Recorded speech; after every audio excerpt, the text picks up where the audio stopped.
Hello student, जय Jagannath. Welcome to मो पाठशाला। आज ये वीडियो रे आमे जानिबा नलकूप खनन पाई बीडीओ निकट को केमिति दरखास्त लिखिबा हैला।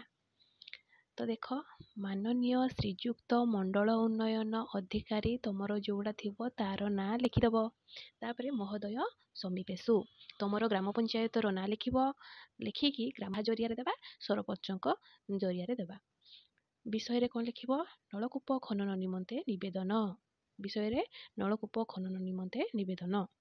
तापर देखिबा मेन बॉडी कि कहब महाशय कमा देव निवेदनर अभिप्राय यही कि जे आम्भे तुमर ग्राम ना लिख, ग्रामवासी जनाऊछु कि आम्भे तुम ग्रामर ना लिखिकी आम्भे यही ग्रामवासी जनाऊछु कि आम ग्रामर मोट संख्या तुमर जिते ग्रामर लोक संख्या लिख ना एमती अनुमान करके गोटे संख्याटे पकईदेव।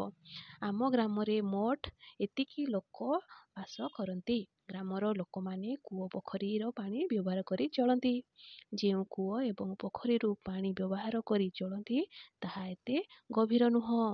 खरा दिन आरंभ से कूओ और पोखरी सुखी जाए।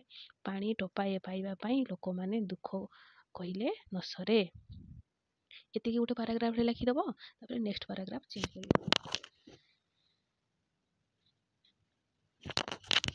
नेक्स्ट पाराग्राफ कौन लिख, एणु आम्भे ग्रामवासी आपणक निकटरे प्रार्थना करू कि आपण दयापूर्वक आम ग्राम रे 2टी नलकूप बसाइबार व्यवस्था कले आम्भे माने आपणक निकटरे चिरप्रकृत होई रहिबु। Second paragraph सरीगला।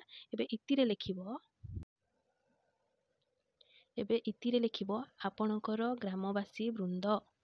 तुम गाँव किछिटा लोक ना तुम सांग मानकर किछिटा ना लिखिदेव। ये साइड रे लिखिब तुमर गाँ ना आउ जो तारीख रे तुम दरखास्तटी लिखुथब तार तारीखटी पकईदेव। हो गला आमर दरखास्त।